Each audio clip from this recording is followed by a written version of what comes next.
সকালবেলার মিষ্টি রোদের শুভেচ্ছা সবাইকে। অবশ্য এখন মিষ্টি রোদ ওঠে নাই। আমি আসছি আমাদের জমি দেখতে, ধানের জমি।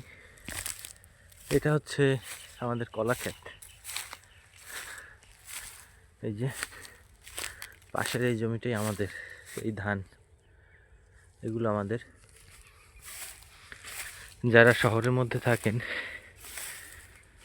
অজস্র কোলাহল, বিল্ডিং, মানুষ, ভালো লাগে না, তারা এরকম জায়গায় আসতে পারেন। দেখেন চারপাশে শুধু আমি একার, ধান ক্ষেত, পাশে রয়েছে আমাদের কলা বাগানটা। যতদূর এখানে ফেলাই রাখি। আমি এখন যে মাঠে আছি, মাঠে ধান পাকা শুরু করেছে। আসলে একটু কর্দমাক্ত রয়েছে, এখনো শুকায়নি। পাড়া দিলে আমার পা ডেবে যাচ্ছে, দেখাই যাচ্ছে। কি যে ভালো লাগে এরকম। এই যে দেখেন ধান, কি সুন্দর ধান হয়েছে।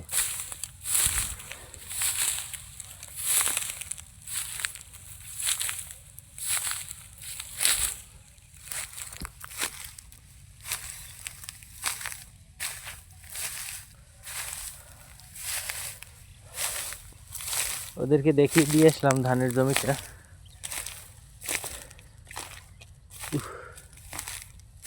খুবই পরিশ্রমের কাজ, কিন্তু ভালো লাগে।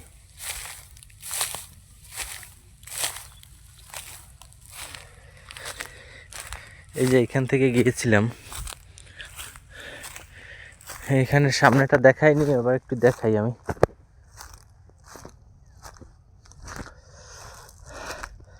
আমাদের খালটা এখানে এসে মিশেছে, মানে এখানেই শেষ হয়েছে।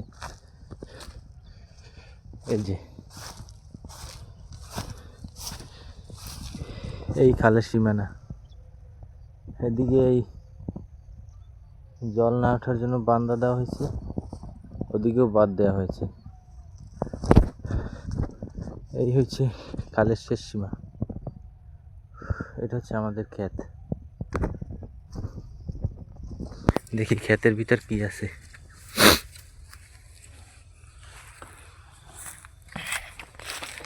কলা গাছগুলো খুব ভালোই হয়েছে আমাদের।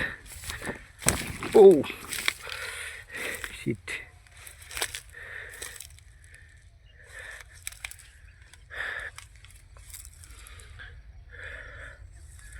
লাউ গাছ ফলন শেষ পর্যায়ে।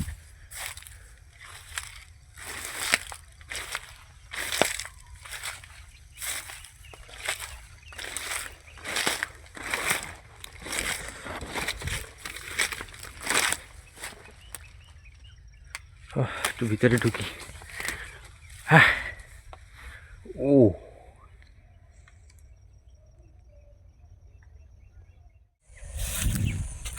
সোনালি ধানের সেই আভা অনেকদিন পর আমি পাচ্ছি। দেশের বাড়িতে আছি। এটা হচ্ছে সেই ধান যার সাথে আমি সেই ছোটবেলা থেকে পরিচিত। বিস্তীর্ণ এলাকায় ধান। এই যে এই ধানগুলো কেটে রাখা হয়েছে, 2-3 দিন হচ্ছে, এগুলো নেওয়া হবে। এই যে ধান, ধান, এদিকে ধান, এগুলো সব কাটা হয়েছে। উঠতেছে, কিছু কাটার বাকি আছে।